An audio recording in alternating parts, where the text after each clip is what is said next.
Fique por dentro. Entrevista. Na entrevista de hoje, recebendo a doutora Thalita Maciel, ela que é nutricionista, vai conversar conosco sobre o tema de hoje, o glúten. Tudo bom, doutora? Seja bem-vinda ao programa. Tudo bem, muito obrigada pelo convite. Ótima quinta-feira para todos. Obrigada, doutora Thalita. A gente que agradece a senhora ter aceito aqui estar conosco nessa manhã de feriado, né? E a gente queria que a senhora contasse um pouquinho do glúten pra gente. Quando que ele começou a ser tão falado aqui no nosso país? E se ele já era falado em outros países, mas quando deu o boom, assim, do que é o glúten e de que ele pode provocar aí malefícios ao nosso organismo? Então, o glúten, primeiro, o que é o glúten, né? É uma proteína encontrada em alguns cereais, basicamente na farinha de trigo. Ele é o que vai dar aquela leveza na massa. Então, bolos, pães, né? O glúten vai fazer com que as preparações fiquem mais gostosas, mais leves. Tanto é que um produto sem glúten tem que ter estudos, porque você tem que substituir ali produtos, e é um produto geralmente mais pesado, não é tão macio, o sabor é diferente, né? Então, o que acontece? Eu gosto de contar assim no consultório, nós somos um país, né, de índios. E o que o índio,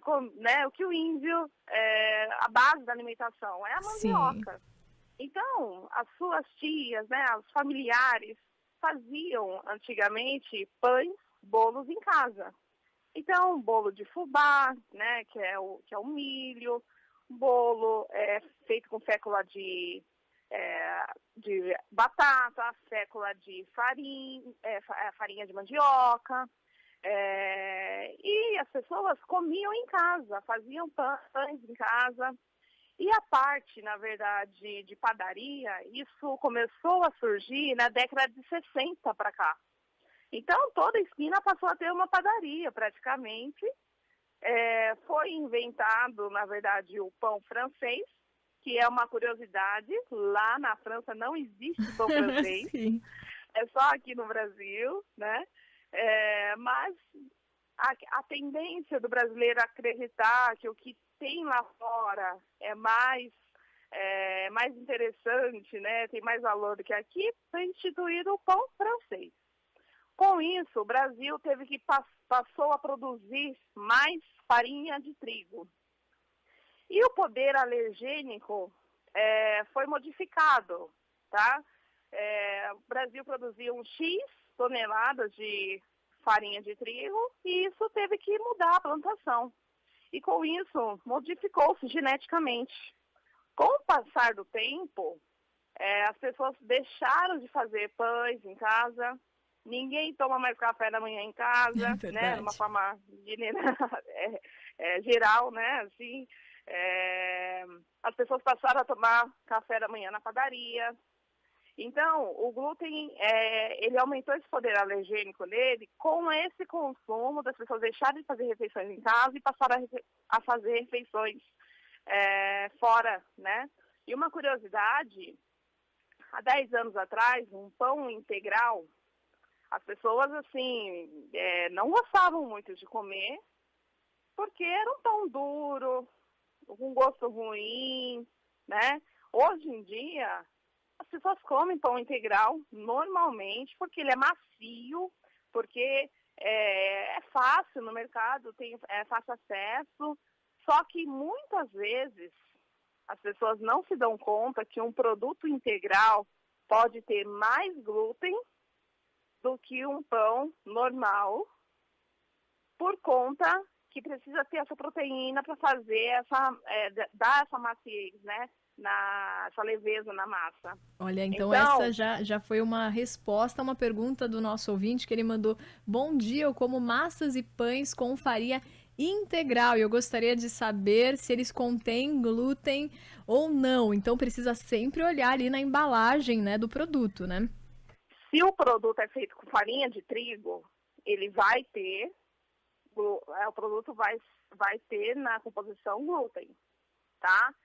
Isso é fato, sendo integral ou não, ele vai ter glúten se tem na composição farinha de trigo. Aí, produtos feitos com cevada, produtos feitos com centeio, também vai acontecer. O que não vai ter glúten, geralmente é produtos feitos com farinha de arroz, fécula de batata. Aí, existe também a situação assim de contaminação. Vamos supor, a mesma indústria que embala farinha de trigo e embala, por exemplo, fubá. Parte do mês ela faz a embalagem de fubá. O fubá em si, ele não tem glúten. Ele não tem. Só que pode acontecer uma contaminação nesse processo de embalagem. Aí precisa ser descrito na embalagem que pode contém glúten, né? Então, tem que avaliar se a pessoa pode ou não comer, se ela tem uma intolerância, se ela tem uma alergia, ou se ela não tem problema nenhum, não tem por que tirar o glúten da alimentação.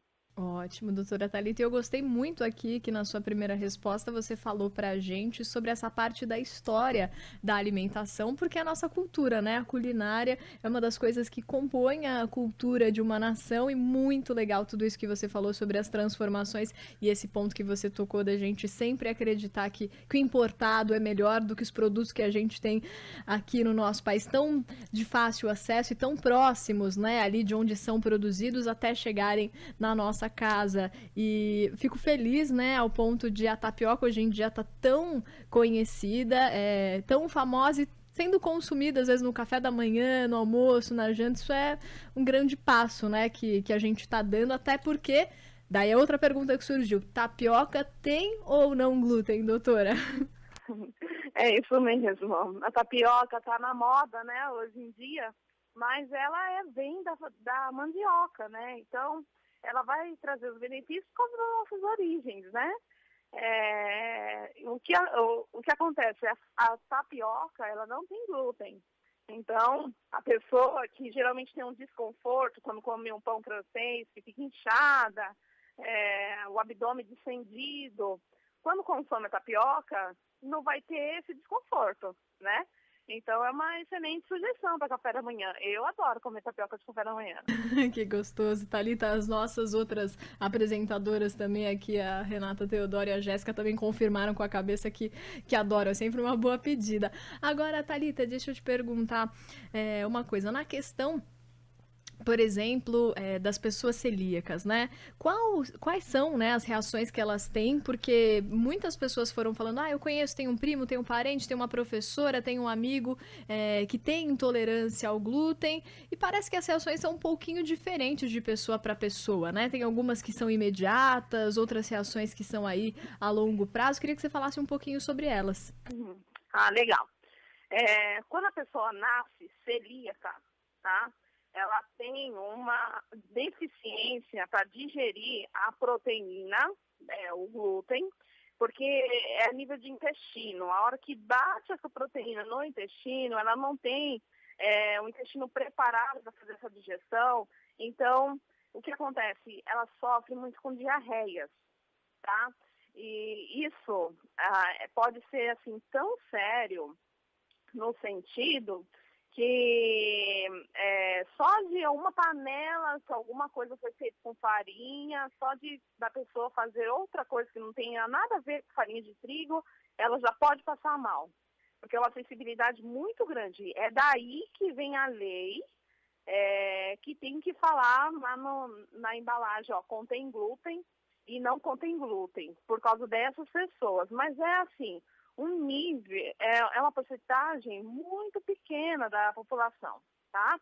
Agora, o que existe, no meu consultório, eu não gosto de... tem que tomar cuidado com essa parte. Tira o glúten, não tira o glúten, por quê? Senão a gente causa um transtorno psiquiátrico na pessoa, né? Porque daí sai lendo tudo. Contém glúten, não contém glúten, eu posso consumir, eu não posso. O que acontece? A gente vai avaliando os sinais que a pessoa tem. Aí a gente chama de intolerância. E dentro da intolerância ao glúten, nós temos vários níveis. No consultório, a pessoa vai entender como que ela vai se comportar perante, se ela pode comer uma vez por semana, 2 vezes por semana, 3 vezes por semana, como que o corpo dela. Tem gente que não precisa retirar o glúten, que daí ela não vai ter nenhum problema, mas se a intolerância dela, se ela puder comer 2 vezes por semana, por que tirar o glúten? Não precisa tirar. Então ela vai fazendo um rodízio. Então, um dia ela pode comer o pão integral, outro dia ela pode comer tapioca e assim por diante. É individual, tem que ser orientado por uma nutricionista, de preferência com especialização em nutrição funcional, aonde nós vamos identificar se é necessário ou não a retirada parcial ou total do glúten na alimentação da pessoa. Ótimo, doutora. Esse olhar, assim, bem individualizado de ser humano para ser humano é excelente, né? E perceber mesmo qual é a rotina e quais são os efeitos ali que tem causado. Eu gostei muito dessa parte que a senhora tocou sobre não causar um transtorno mesmo psicológico. A pessoa fica tão preocupada, tão neurótica com o que vai comer, que às vezes até o convívio social, né? Ah, não posso hoje à noite porque vai ter um rodízio de pizza, não posso. Ah, então nesse dia não vai ter uma festa, não vou comparecer porque vai ter bolo, né? Então, causam aí mesmo prejuízos que além dos prejuízos físicos, né, podem aí também alguns prejuízos emocionais.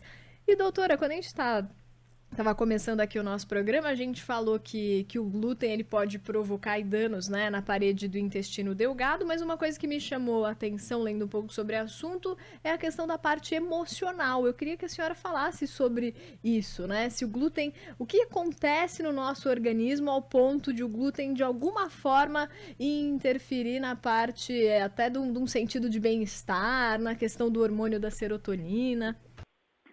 Olha, o glúten, ele está relacionado com uma série de doenças, tá? Não só a questão do sintoma, né, clássico aí em relação à diarreia.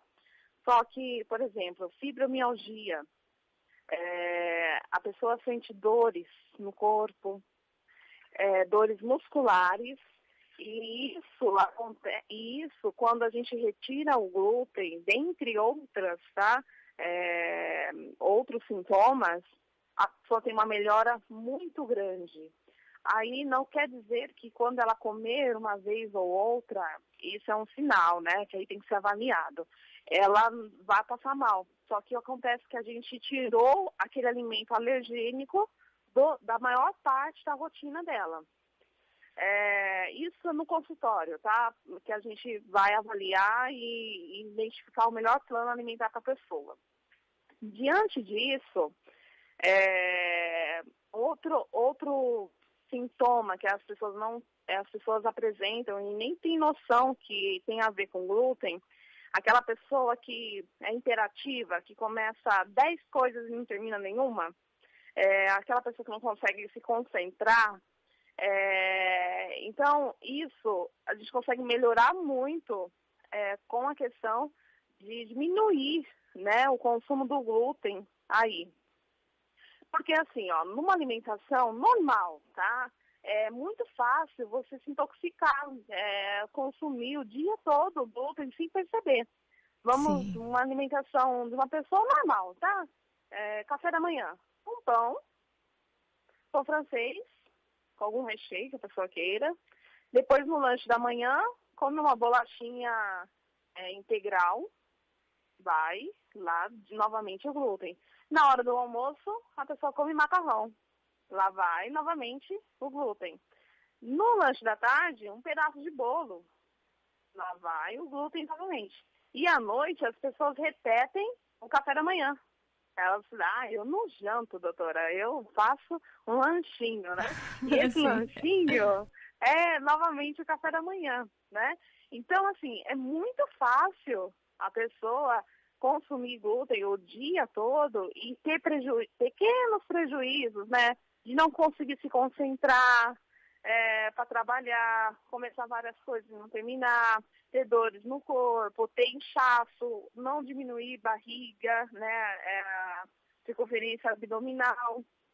Tudo isso tem a ver com glúten, mas eu não sou a favor. No consultório, nossas consultas duram 1h30. Olha que ótimo. Tá? E, então, assim, é individual mesmo a gente vai entender o processo, a rotina da pessoa, e eu sou contra a retirada do glúten total. Eu não faço isso a não ser que realmente a pessoa tenha uma justificativa. Só que assim, dentro de um cardápio desse que a pessoa faz, normalmente, né, a gente vai diminuir. E diminuindo, a gente já tem muitos ganhos, tá?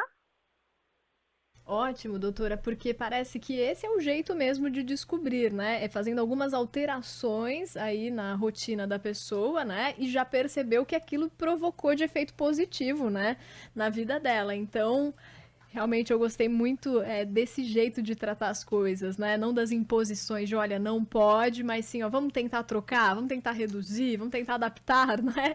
Porque aí com certeza a gente pode perceber os ganhos e ali fica muito mais fácil, né, de lidar dessa forma.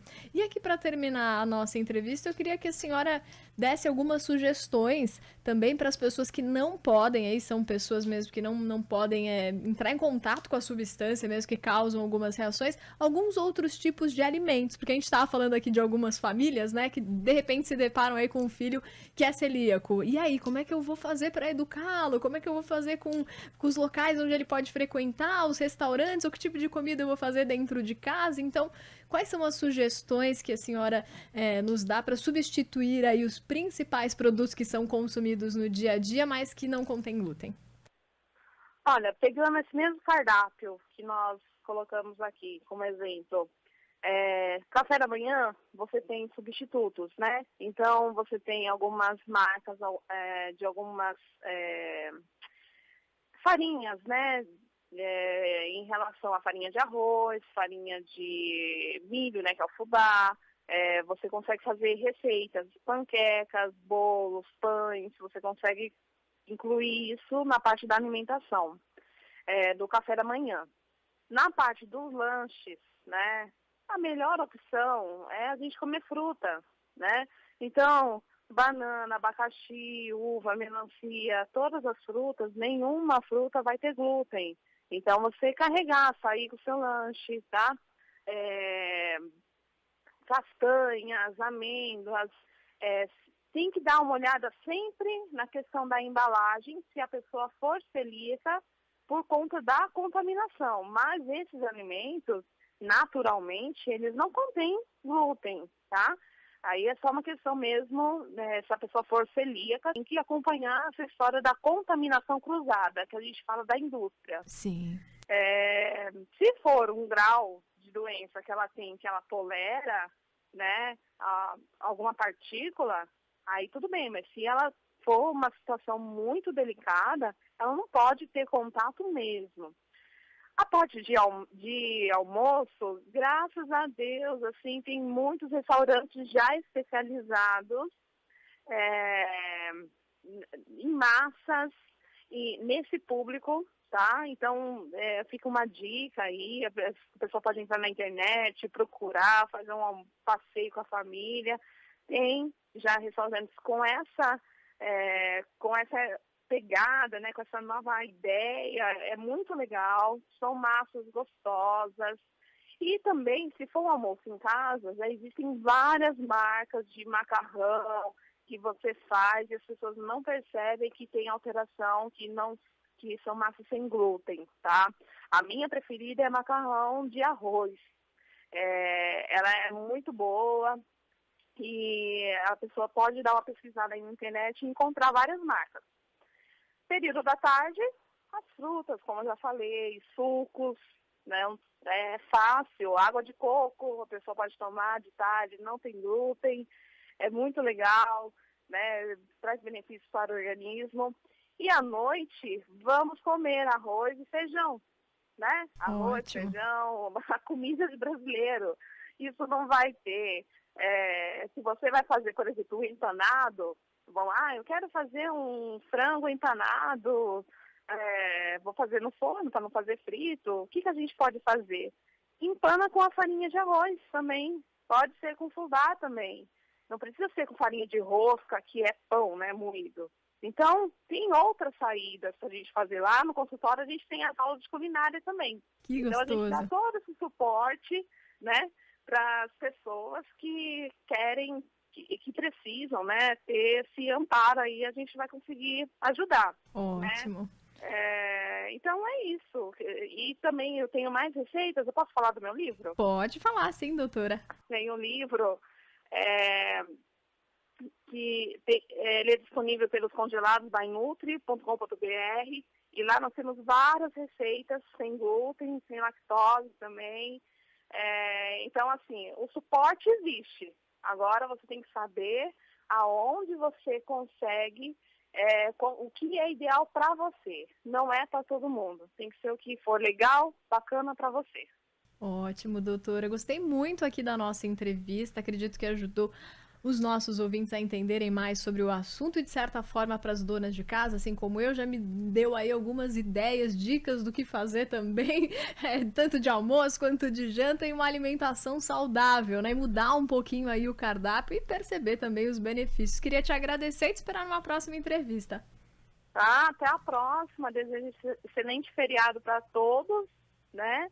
E quem quiser saber mais informações, o site é talitamaciel.com.br. Muito obrigada. Hoje nós conversamos com ela, Thalita Maciel, nutricionista, falando para nós a respeito do glúten.